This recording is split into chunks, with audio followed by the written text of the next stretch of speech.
Te busqué por mucho tiempo, pero al fin te encontré. Alguien dejó algo muy especial para ti.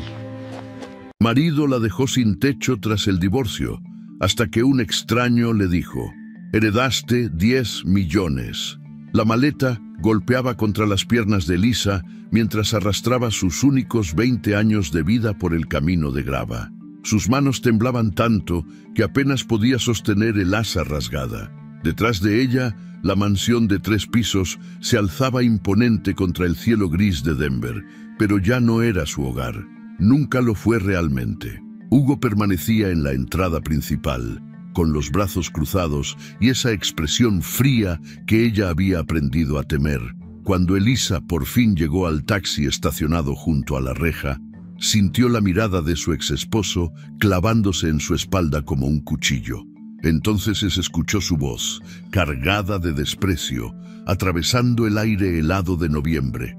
Tuviste tu libertad, ahora págala. Elisa no volteó, no le daría ese gusto. Subió al auto con lo poco que le quedaba de dignidad, cerró la puerta y observó por la ventana cómo la vida que había construido con sus propias manos se alejaba para siempre. En ese momento, no sabía que aquella maleta vieja contenía más que ropa.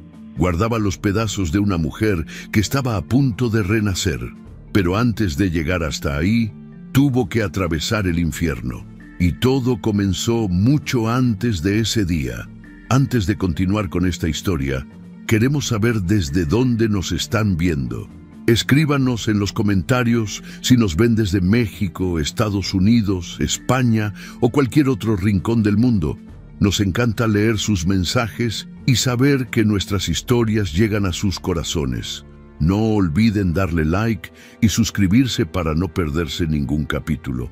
Ahora sí, regresemos al principio de todo.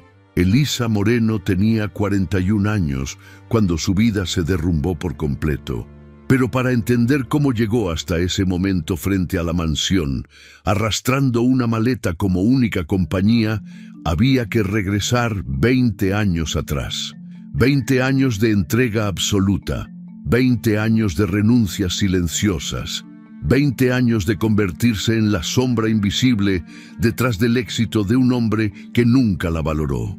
Cuando Elisa conoció a Hugo Lacerda, ella tenía 21 años y acababa de graduarse como profesora de historia. Estaba llena de sueños, de planes, de esa energía que solo tienen quienes creen que el mundo les pertenece.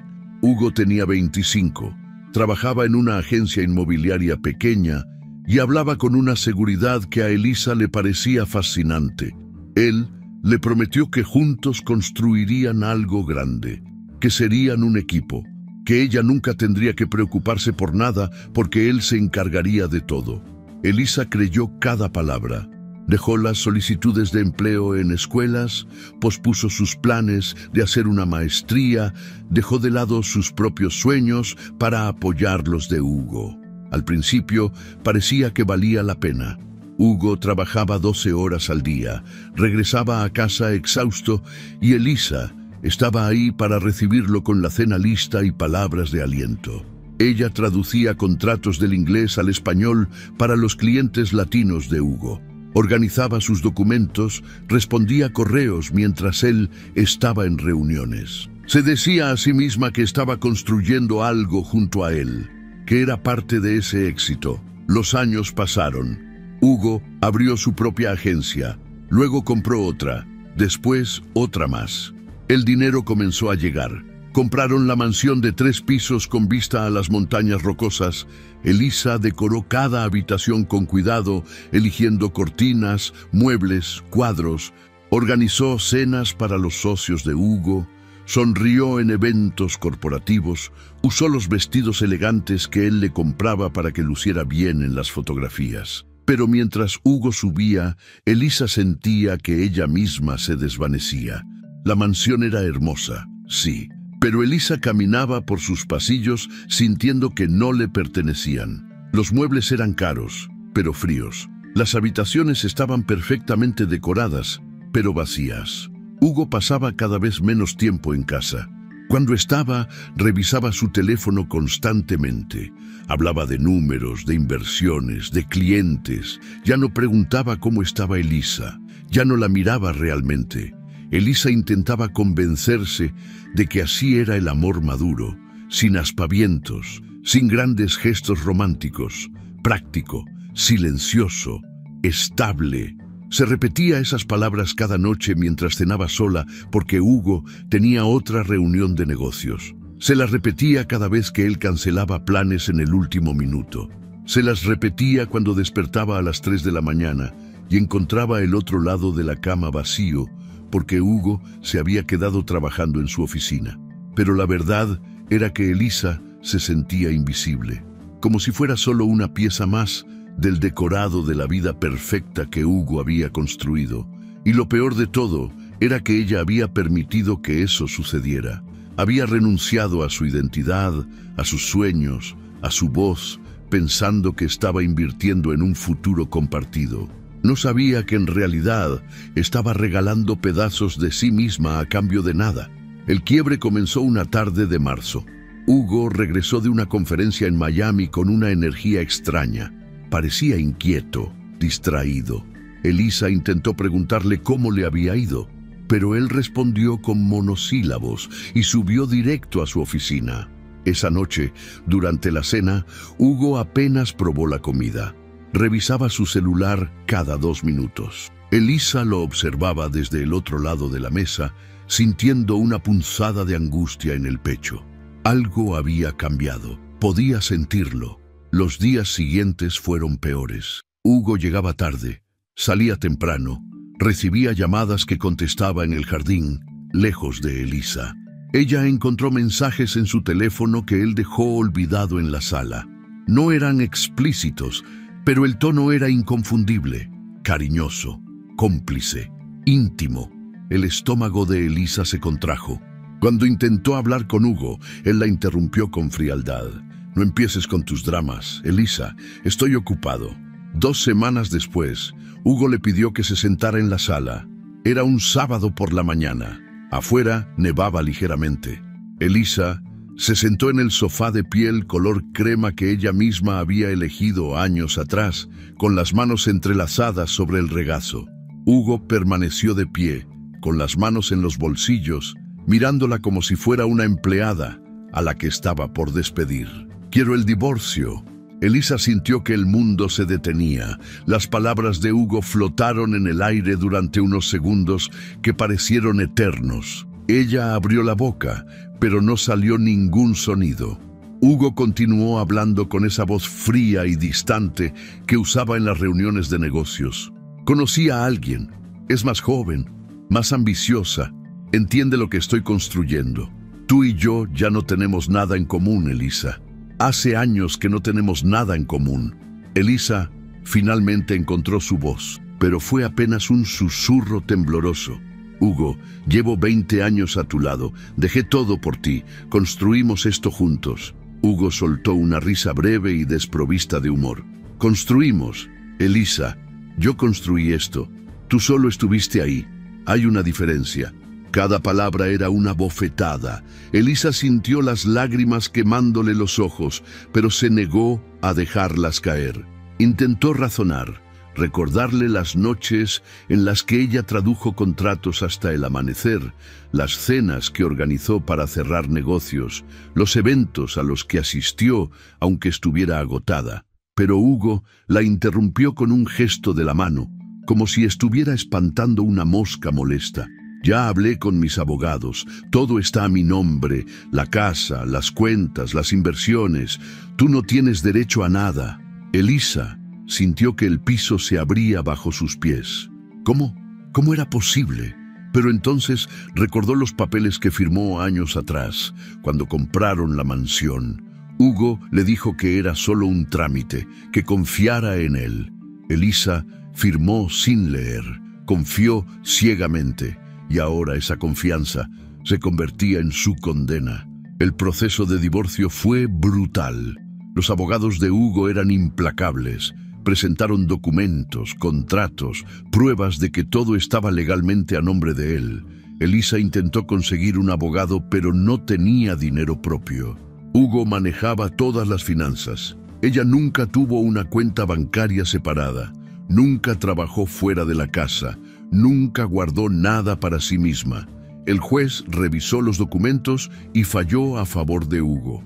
Elisa no tenía derecho a nada, ni a la mansión, ni a las propiedades, ni a las inversiones. Solo tenía derecho a llevarse sus pertenencias personales. El día que tuvo que abandonar la casa, Elisa se levantó temprano. Metió su ropa en una maleta vieja que encontró en el sótano. No cabía mucho. Tomó algunos libros, fotografías, su viejo diario de la preparatoria.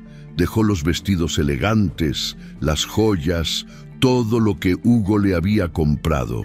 No quería nada que le recordara a él. Bajó las escaleras por última vez, arrastrando la maleta que pesaba más por lo que representaba que por lo que contenía. Hugo la esperaba en la puerta principal, no para despedirse, no para disculparse, solo para asegurarse de que se fuera. Elisa caminó por el sendero de grava sintiendo el peso de 20 años de vida rompiéndose con cada paso.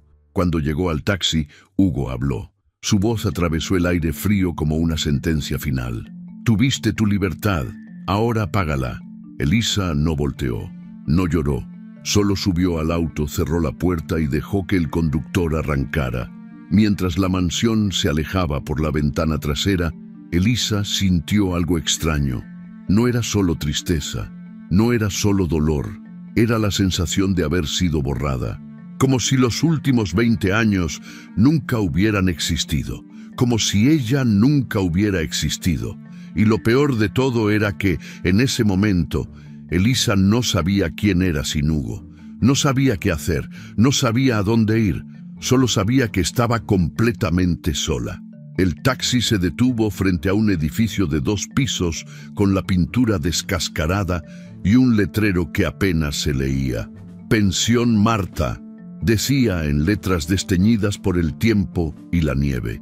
Elisa bajó del auto arrastrando su maleta, sintiendo el frío de noviembre colarse por su abrigo raído. El taxista le cobró $22. Ella le dio 25 y le dijo que se quedara con el cambio. No porque fuera generosa, sino porque ya no tenía energía ni para esperar el vuelto.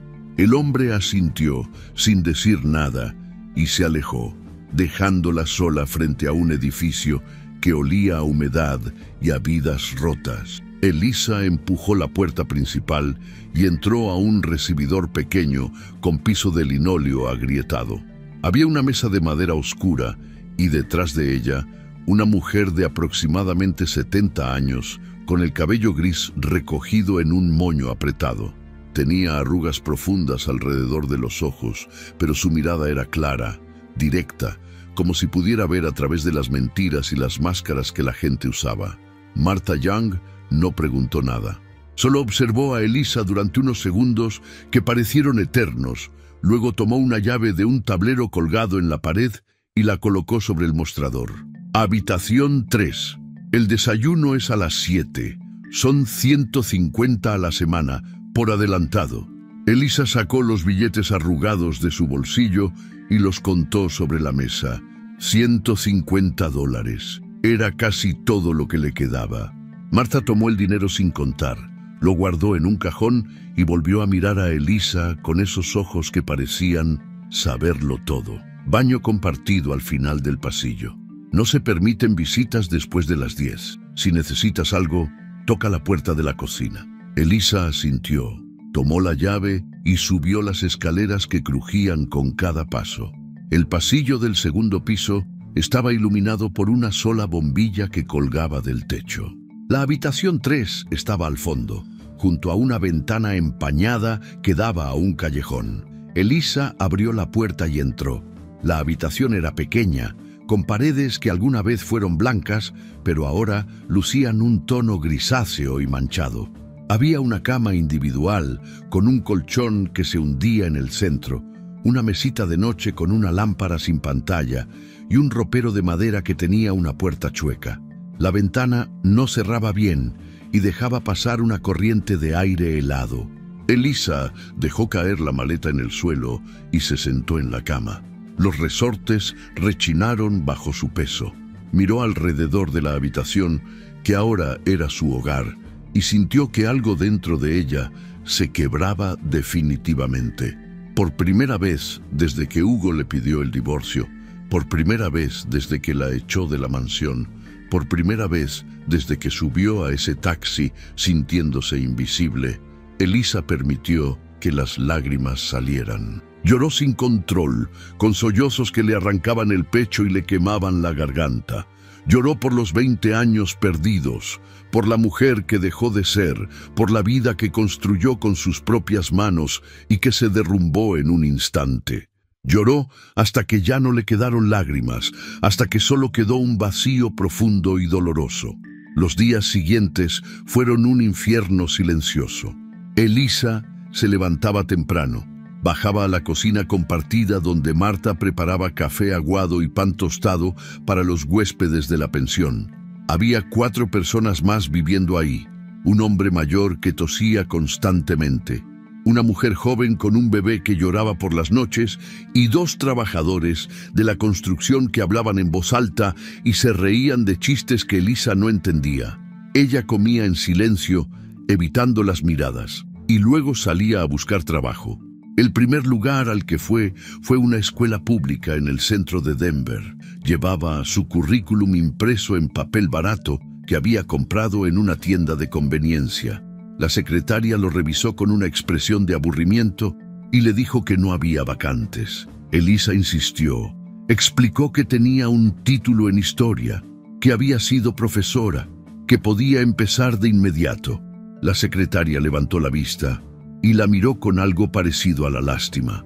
Señora, hace 20 años que no da clases. El sistema educativo ha cambiado. Necesitaríamos que tomara cursos de actualización, certificaciones nuevas, y aún así no hay vacantes. Elisa salió de la escuela sintiendo que cada rechazo le arrancaba un pedazo de esperanza. Intentó con otras escuelas, pero la respuesta era siempre la misma. Su currículum estaba desactualizado.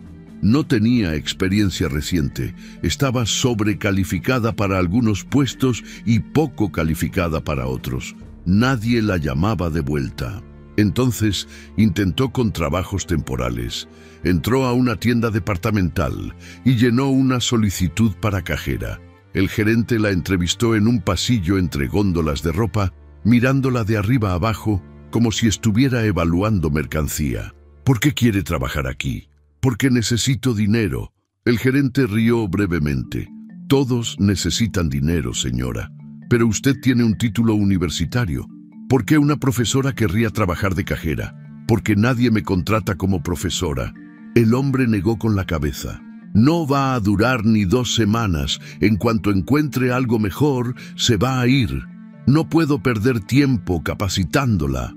Elisa salió de la tienda sintiendo que el mundo le cerraba todas las puertas. Intentó con restaurantes buscando trabajo de mesera, pero no tenía experiencia en servicio al cliente. Intentó con oficinas buscando puesto de recepcionista, pero no sabía usar los programas de computadora más recientes. Intentó con limpieza, con lavandería, con cualquier cosa que le permitiera ganar dinero, pero nadie la quería. El dinero que le quedaba se agotó rápidamente. Pagó la segunda semana de renta en la pensión y se quedó con $30 en el bolsillo. Comía lo mínimo: pan, café, alguna lata de atún que compraba en oferta. Adelgazó tanto que su ropa le quedaba holgada. Tenía ojeras profundas y las manos le temblaban constantemente. Una mañana, Marta la detuvo en la cocina antes de que saliera. ¿Cuánto te queda? Elisa dudó, pero finalmente respondió con la verdad: $30. Marta asintió lentamente, como si hubiera confirmado algo que ya sabía. Limpia la pensión a cambio de renta, 2 horas al día. Barres, trapeas, limpias los baños. Yo te enseño. Elisa sintió que algo dentro de ella se rompía otra vez. Limpiar baños. Ella, que había organizado cenas para empresarios millonarios. Ella, que había traducido contratos internacionales. Ella, que había caminado por alfombras rojas en eventos corporativos. Ahora iba a limpiar baños en una pensión de mala muerte a cambio de un techo sobre su cabeza. Pero no tenía opción. Tragó saliva, tragó su orgullo y asintió. Acepto. Marta le entregó un par de guantes de hule, un trapeador y una cubeta con productos de limpieza que olían a cloro barato. Elisa pasó las siguientes 2 horas arrodillada en el piso del baño compartido, tallando manchas de óxido en el inodoro, limpiando pelos del drenaje de la regadera, trapeando un piso que nunca parecía quedar realmente limpio. Cuando terminó, tenía las rodillas adoloridas y las manos rojas por el cloro, pero al menos tenía un lugar donde dormir. Los días se convirtieron en una rutina mecánica. Elisa se levantaba, limpiaba la pensión, salía a buscar trabajo, regresaba con las manos vacías y se encerraba en su habitación. Una noche, mientras lavaba platos en la cocina compartida porque no había dinero para comer fuera, encontró algo en el fondo de su maleta. Era un cuaderno viejo con la pasta descolorida y las páginas amarillentas. Su diario de la preparatoria.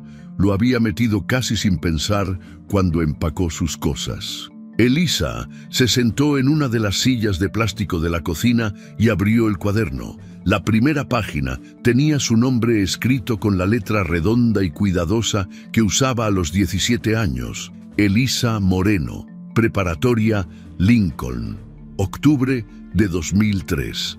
Pasó las páginas lentamente, leyendo fragmentos de una vida que parecía pertenecer a otra persona. Había planes, sueños, dibujos de mapas históricos que quería enseñar algún día, listas de libros que quería leer, notas sobre un viaje que quería hacer a Europa para visitar museos. Había una entrada sobre un chico que le gustaba, pero que nunca se atrevió a hablarle. Había otra sobre una pelea con su mejor amiga que se resolvió con un abrazo. Elisa leyó las páginas con una mezcla de nostalgia y dolor. ¿En qué momento esa chica desapareció? ¿En qué momento dejó de soñar, de planear, de ser ella misma? No fue de golpe, fue poco a poco. Primero dejó de ir a conciertos porque Hugo estaba ocupado. Luego dejó de ver a sus amigas porque Hugo necesitaba que organizara una cena. Después dejó de leer porque Hugo decía que perdía el tiempo. Y un día, sin darse cuenta, Elisa dejó de existir. Se convirtió en la sombra de Hugo, en un accesorio de su vida perfecta, en una nota al pie de su éxito. Marta entró a la cocina con una tetera humeante y 2 tazas. No dijo nada, solo sirvió té en ambas tazas y le pasó una a Elisa. Se sentó frente a ella y sopló su té antes de tomar un sorbo.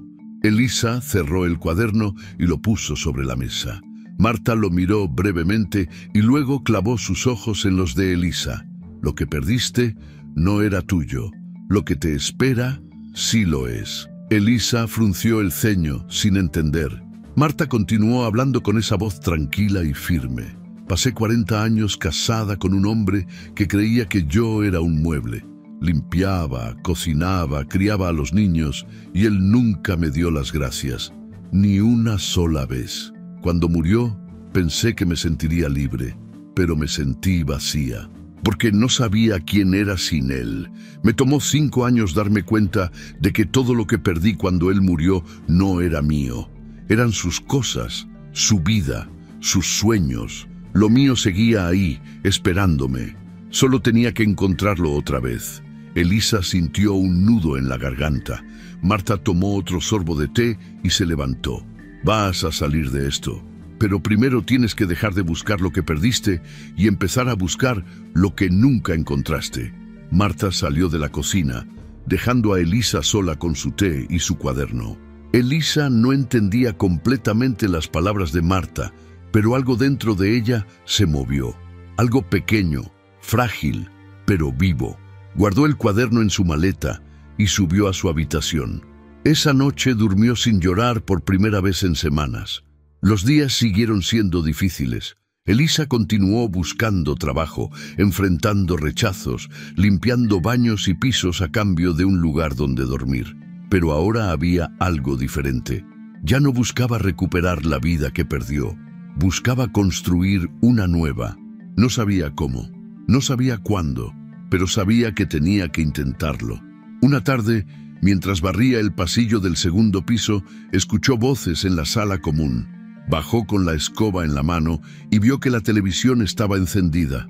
La mujer joven con el bebé estaba sentada en el sofá viendo las noticias locales. En la pantalla apareció Hugo. Estaba parado frente a un edificio enorme con un letrero que decía Desarrollo Residencial La Cerda. A su lado había una mujer delgada, rubia, de aproximadamente 30 años, Vanessa. Vestía un traje elegante y sonreía para las cámaras. Hugo la rodeaba con el brazo y hablaba sobre su nuevo proyecto, sobre el futuro, sobre el éxito. La reportera preguntó si estaba feliz. Hugo respondió que nunca había estado mejor. Elisa sintió una punzada en el pecho, pero esta vez fue diferente. No fue el dolor desgarrador de las primeras semanas, fue algo más pequeño, más manejable. Observó la pantalla durante unos segundos más y luego caminó hacia la televisión. Apagó el aparato y regresó a su habitación sin decir palabra. Ya no le importaba lo que Hugo hiciera. Ya no le importaba quién estuviera a su lado. Ya no le importaba nada de esa vida que ya no era suya. Tenía que encontrar la propia, y aunque todavía no sabía cómo, sabía que lo haría. La mañana del 17 de noviembre amaneció con un frío que cortaba la piel. Elisa se levantó a las 6, como cada día, y bajó a la cocina de la pensión para preparar el café. Marta ya estaba ahí, cortando pan en rebanadas gruesas y sacando mantequilla de la nevera. Los otros huéspedes comenzaban a bajar poco a poco, con caras de sueño y el pelo revuelto. Elisa sirvió café en las tazas despostilladas, escuchando las conversaciones a medias sobre el trabajo, el frío, los problemas de siempre. Se había acostumbrado a ese ritmo, a esa vida pequeña y silenciosa que ahora era la suya. Estaba vertiendo la última taza cuando escuchó que la puerta principal se abría. No era raro. A veces llegaban personas preguntando por habitaciones disponibles o vendedores ofreciendo cosas que nadie necesitaba. Pero esta vez fue diferente. El hombre que entró no encajaba en ese lugar. Vestía un traje gris perfectamente planchado, zapatos de piel que brillaban incluso bajo la luz amarillenta de la pensión, y cargaba un maletín de cuero que parecía más caro que todo el mobiliario del lugar junto. Tenía aproximadamente 67 años, cabello plateado peinado hacia atrás y una expresión seria pero no hostil. Marta salió de la cocina secándose las manos en el delantal. Miró al hombre de arriba abajo con esa desconfianza que había perfeccionado durante décadas de tratar con todo tipo de gente. El hombre no pareció inmutarse.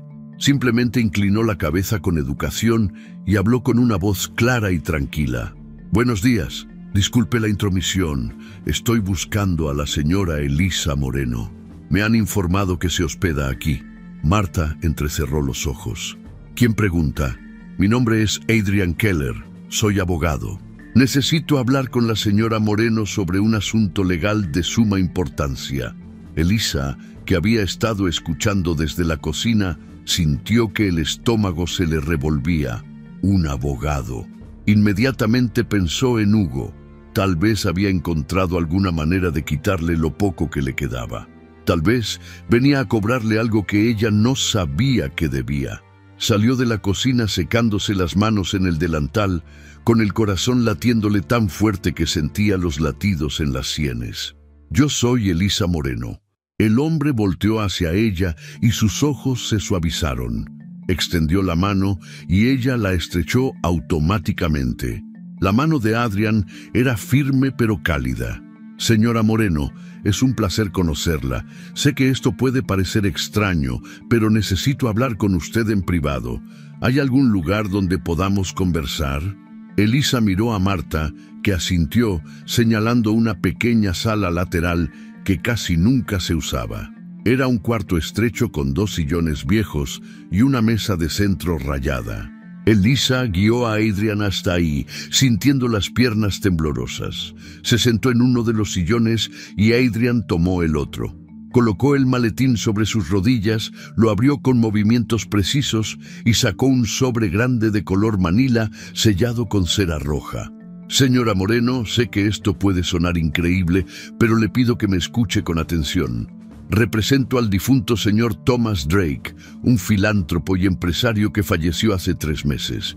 El señor Drake dejó instrucciones muy específicas en su testamento respecto a usted. Elisa frunció el ceño. Thomas Drake. El nombre le resultaba vagamente familiar, pero no podía ubicarlo. ¿Lo conocía? ¿Era alguien con quien Hugo había hecho negocios? Adrian pareció notar su confusión y continuó. Es comprensible que no lo recuerde de inmediato. Han pasado muchos años. El señor Drake fue profesor sustituto en la preparatoria Lincoln en el año 2003. Usted era estudiante en ese entonces. Elisa sintió que algo se movía en su memoria. La preparatoria Lincoln, 2003. Ella tenía 17 años. Recordaba vagamente a varios profesores sustitutos que entraban y salían, pero ningún rostro claro. Adrian extendió el sobre hacia ella. El señor Drake me pidió que le entregara esto personalmente. Le pido que lo abra. Elisa tomó el sobre con manos temblorosas. Rompió el sello de cera y sacó los documentos que había dentro. Eran varias páginas impresas en papel grueso y oficial.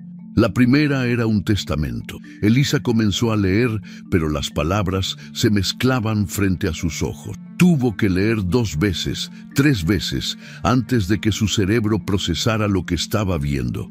Yo, Thomas Alexander Drake, en pleno uso de mis facultades mentales, dejo a la señora Elisa Moreno la suma de $10 millones. Elisa dejó caer el papel sobre la mesa. Miró a Adrian como si hubiera perdido la razón. Esto tiene que ser un error. Tiene que ser una broma. Yo no conozco a ningún Thomas Drake. No entiendo nada de esto. Adrian mantuvo la calma.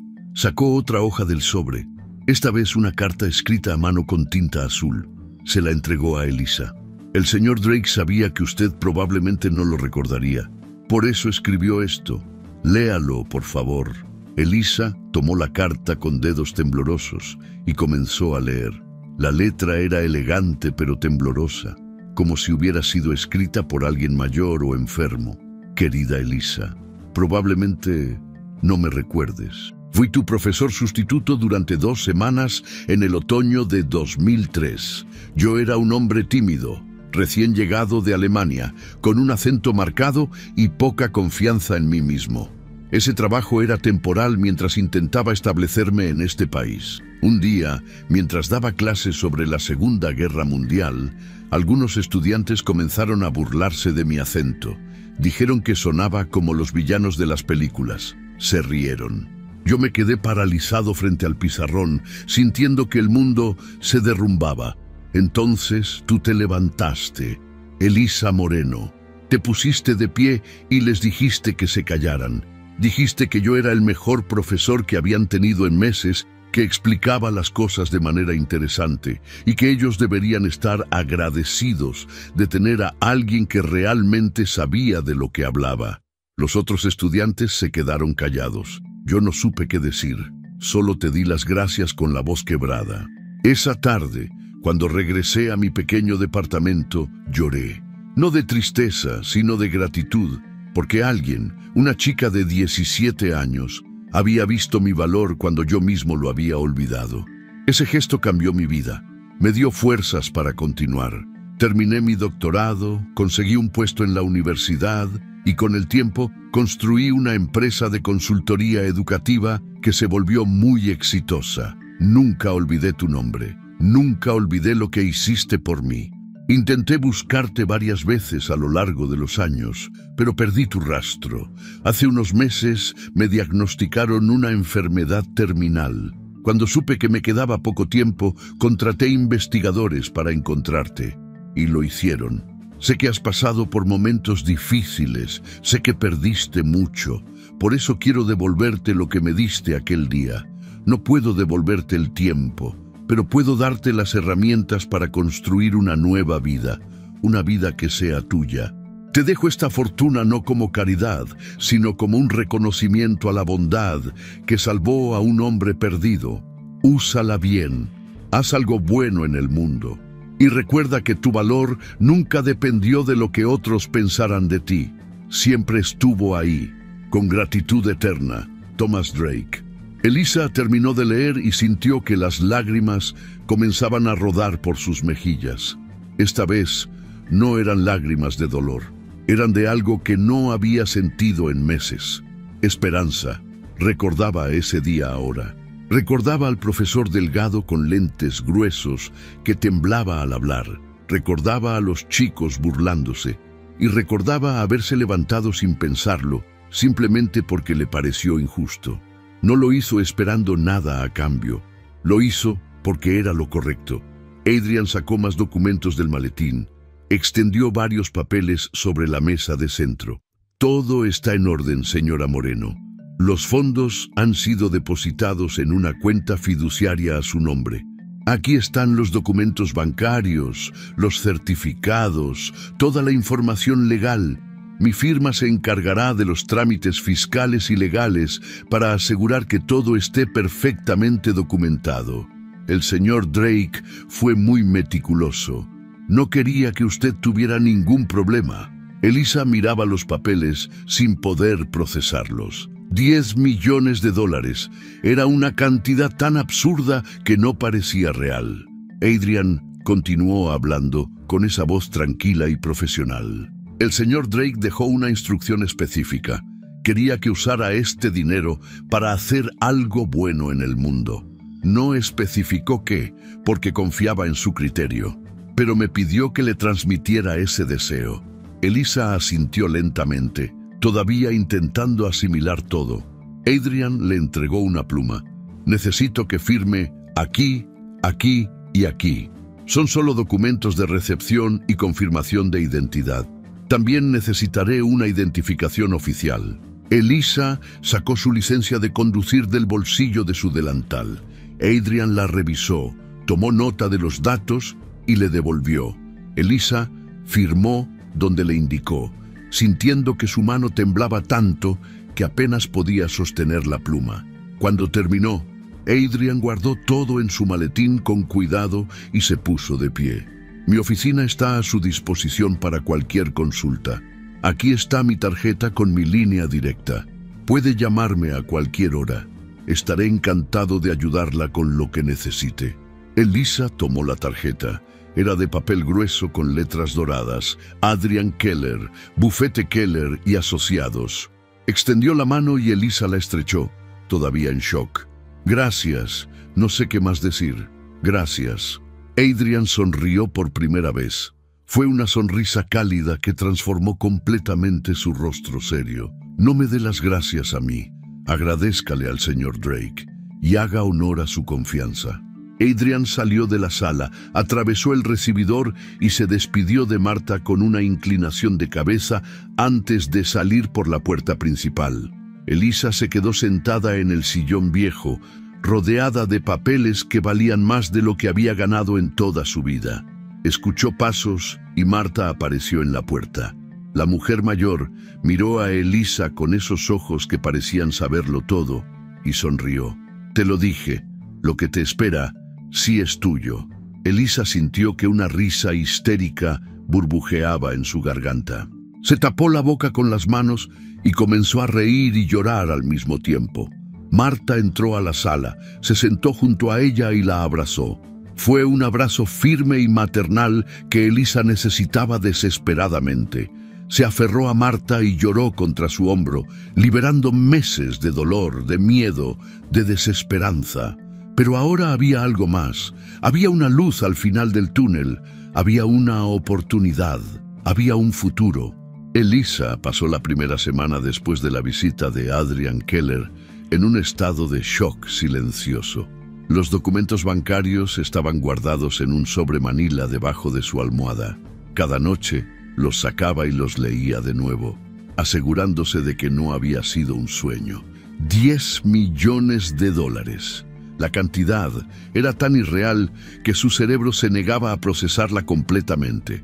Pero los papeles eran reales. La firma de Adrian era real. La carta de Thomas Drake era real. Marta la observaba con esa mirada sabia que tenía, sin hacer preguntas, pero siempre presente. Una mañana, mientras Elisa tomaba café en la cocina, Marta se sentó frente a ella y habló con esa voz directa que no admitía tonterías. «¿Qué vas a hacer?» Elisa levantó la vista de su taza. «No lo sé. Es tanto dinero que no puedo ni imaginarlo». Marta asintió.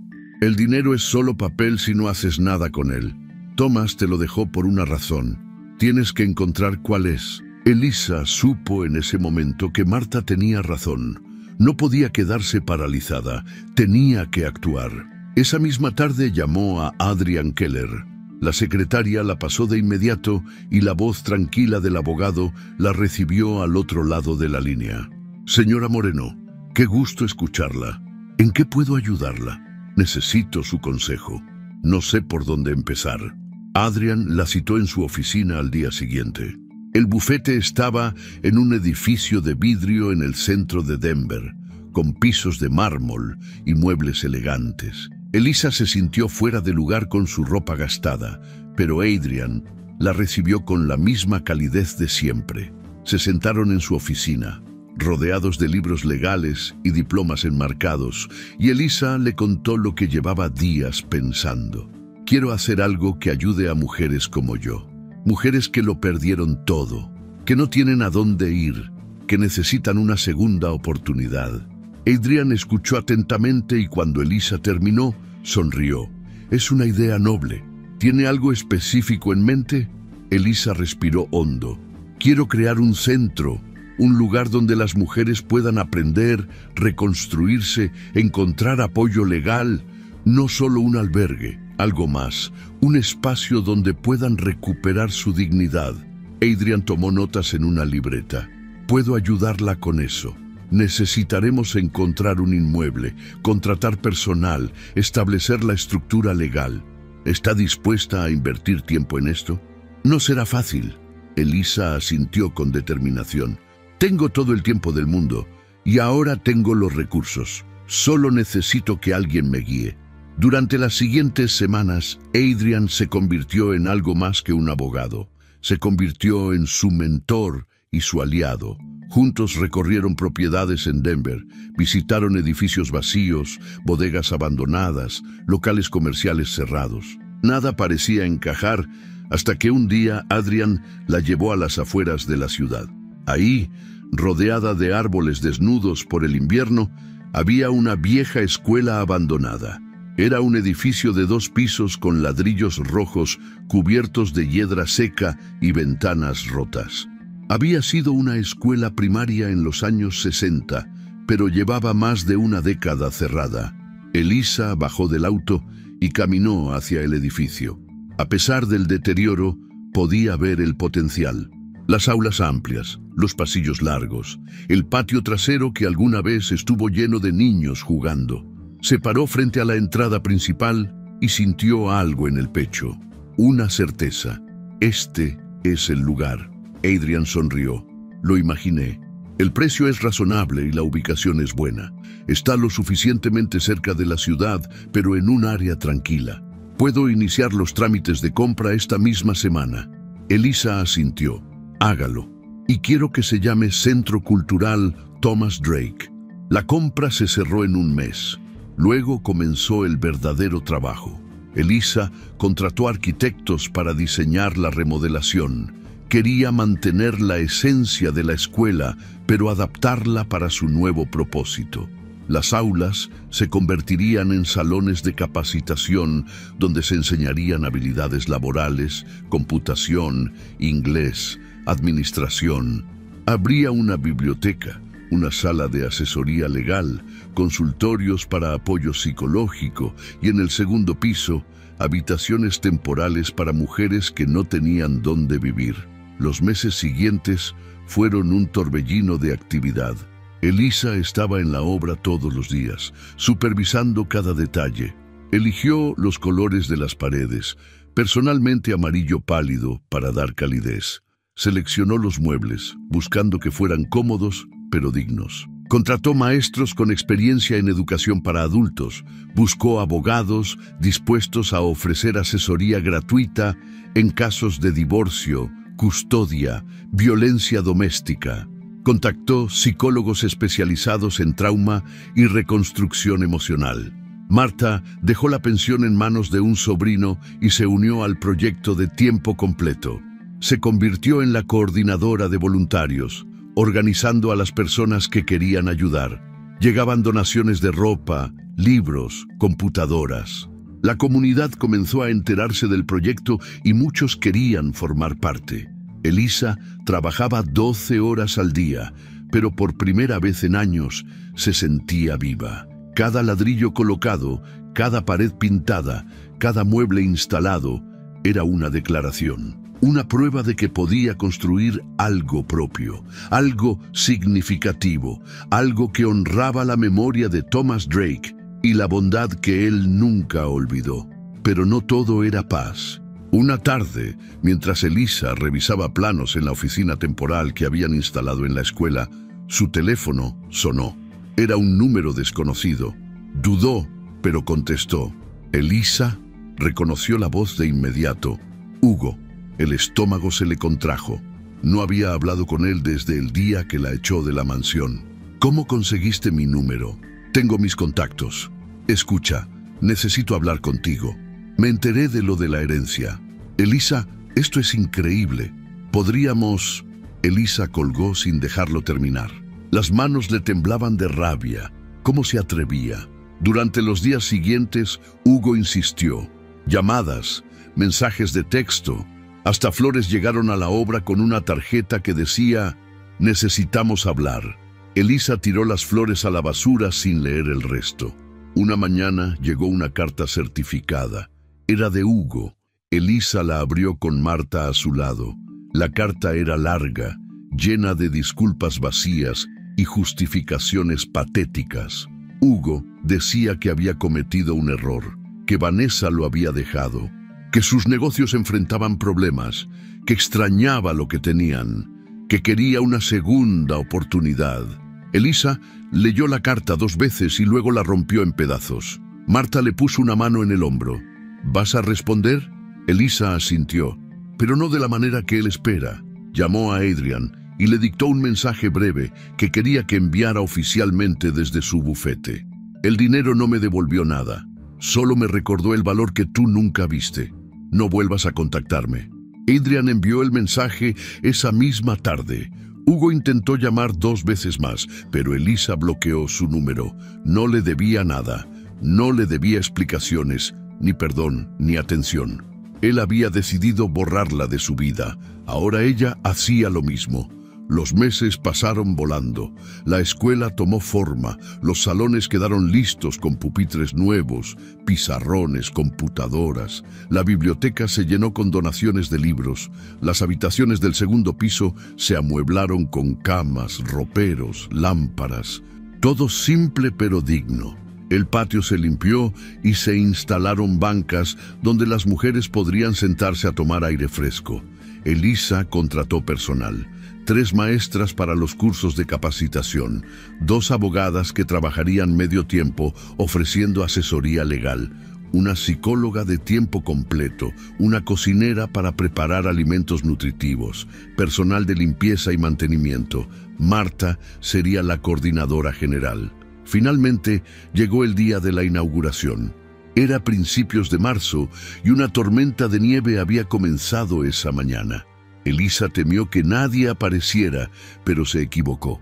A pesar del clima, cientos de personas llegaron. Mujeres que necesitaban ayuda, familias que querían apoyar, periodistas locales, autoridades de la ciudad. El estacionamiento se llenó. La gente entraba sacudiéndose la nieve de los abrigos, mirando alrededor con expresiones de asombro. Elisa había preparado un discurso breve. Se paró frente al micrófono en el salón principal, rodeada de rostros expectantes. Vestía un suéter sencillo color azul y pantalones oscuros. Nada elegante, nada ostentoso, pero había una dignidad en ella que no tenía nada que ver con la ropa. Bienvenidos al Centro Cultural Thomas Drake. Este lugar existe gracias a la bondad de un hombre que nunca olvidó un gesto de empatía. Hace 20 años, yo defendí a mi profesor cuando otros se burlaban de él. No lo hice esperando nada. Lo hice porque era lo correcto. Ese profesor, Thomas Drake, construyó una vida exitosa y nunca olvidó aquel momento. Cuando falleció, me dejó los recursos para crear este lugar. Un espacio dedicado a mujeres que, como yo, perdieron todo y necesitan una segunda oportunidad. Aquí no habrá juicios, no habrá vergüenza, solo apoyo, aprendizaje y dignidad. Este centro es la prueba de que lo que siembras en silencio, la vida lo devuelve con intereses. El salón estalló en aplausos. Varias mujeres tenían lágrimas en los ojos. Un periodista levantó la mano y pidió hacer una pregunta. Elisa asintió. Señora Moreno, usted pasó de estar prácticamente en la calle a ser millonaria. ¿Cómo se siente? Elisa sonrió con tranquilidad. No heredé una fortuna. Heredé la prueba de que mi valor siempre estuvo ahí, aunque otros no lo vieran. Y ahora tengo la oportunidad de ayudar a otras mujeres a descubrir el suyo. Los aplausos continuaron. La gente comenzó a recorrer las instalaciones. Madres con niños pequeños exploraban la biblioteca. Mujeres mayores preguntaban por los cursos disponibles. Autoridades locales felicitaban a Elisa y prometían apoyo. Marta caminaba entre la multitud, coordinando recorridos, respondiendo preguntas, brillando de orgullo. En la última fila del salón, medio oculto detrás de un grupo de personas, estaba Hugo. Elisa lo vio de reojo, pero no reaccionó. Él vestía un traje caro, pero se veía pequeño, disminuido. Las noticias decían que Vanessa lo había dejado por otro empresario más joven. Sus negocios enfrentaban demandas y problemas financieros. Había venido buscando algo.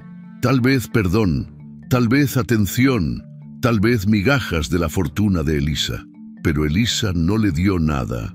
Ni una mirada, ni un saludo, ni un pensamiento. Estaba rodeada de mujeres agradecidas que le contaban sus historias, de niños que corrían por los pasillos recién pintados, de Marta, que le apretaba el hombro con orgullo. Hugo observó durante media hora y luego se fue en silencio, desapareciendo en la tormenta de nieve como si nunca hubiera existido. Esa noche, cuando todos se fueron y el centro quedó en silencio, Elisa caminó por los pasillos vacíos. Tocó las paredes recién pintadas, miró por las ventanas hacia el patio cubierto de nieve. Luego salió y subió a su auto. Ya no vivía en la pensión. Había comprado una casa modesta cerca del centro de Denver. Nada ostentoso.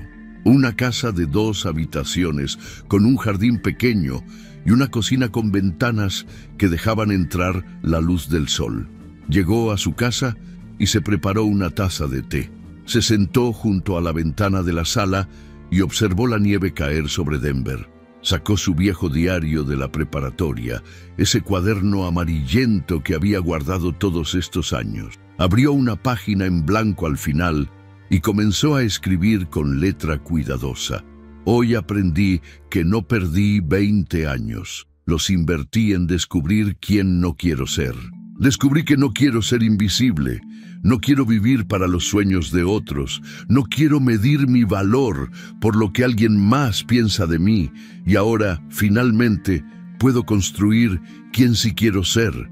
Una mujer que ayuda, una mujer que crea, una mujer que honra la bondad que recibió compartiéndola con el mundo. Thomas me enseñó que un solo gesto puede cambiar una vida. Ahora es mi turno de cambiar otras vidas. Este es mi nuevo comienzo. Y esta vez nadie me lo quitará. Cerró el cuaderno y lo dejó sobre la mesa. Afuera, Denver dormía bajo el manto blanco de la nieve. Las calles estaban en silencio. Las luces de las casas parpadeaban cálidamente. Y Elisa Moreno, por primera vez en décadas, se fue a dormir sin miedo, sin dolor, sin dudas, solo con la certeza tranquila de que finalmente había encontrado su lugar en el mundo. La historia de Elisa nos enseña una verdad que muchas veces olvidamos en medio del dolor y la pérdida. Veces, las cosas que creemos que son nuestras en realidad nunca lo fueron, y lo que realmente nos pertenece está esperando el momento correcto para llegar a nuestras vidas. Elisa dedicó 20 años a construir la vida de otro hombre, creyendo que estaba invirtiendo en un futuro compartido. Renunció a sus sueños, a su identidad, a su voz. Se convirtió en sombra cuando nació para ser luz. Y cuando lo perdió todo, cuando se quedó sin techo, sin dinero, sin dignidad aparente, descubrió algo que el éxito material nunca le había mostrado. Descubrió que su verdadero valor nunca dependió de lo que tenía, sino de quién era. La bondad que Elisa sembró a los 17 años, sin esperar nada a cambio, regresó a ella 20 años después, cuando más lo necesitaba. No fue coincidencia, fue la prueba de que el universo lleva cuentas silenciosas de nuestras acciones. Thomas Drake nunca olvidó aquel gesto de empatía porque en su momento más vulnerable, alguien lo vio, alguien lo defendió, alguien le recordó que tenía valor. Y ese alguien fue Elisa, una adolescente que simplemente hizo lo correcto porque su corazón se lo pidió. Cuando Hugo la dejó en la calle, cuando los abogados la despojaron de todo, cuando el mundo le cerró todas las puertas, Elisa pudo haberse rendido. Pudo haberse quedado atrapada en la amargura, en el resentimiento, en el papel de víctima, pero eligió algo diferente. Eligió levantarse cada mañana y seguir buscando. Eligió limpiar baños cuando era profesora universitaria. Eligió tragarse el orgullo para sobrevivir. Y cuando la fortuna tocó a su puerta, no la usó para vengarse. No la usó para demostrarle nada a Hugo. La usó para honrar la bondad que la salvó, convirtiéndose en el puente para que otras mujeres también encontraran su renacimiento. Esta historia nos recuerda que nada de lo que vivimos es en vano, ni el dolor, ni la pérdida, ni los años que sentimos perdidos. Todo es parte de un proceso que nos moldea, nos enseña y nos prepara para lo que realmente nos pertenece. Elisa no perdió 20 años. Los invirtió en aprender quién no quería ser para finalmente descubrir quién sí quería ser. Y esa es la lección más poderosa. A veces tenemos que perderlo todo para encontrar lo único que importa, nosotros mismos. Si te gustó esta historia, deja tu comentario y cuéntanos desde qué país nos estás viendo. Es muy importante para nosotros. Deja tu like y suscríbete al canal para seguir recibiendo historias increíbles como esta nueva historia que está apareciendo para ti ahora. Haz clic en la historia que está apareciendo en pantalla y sorpréndete.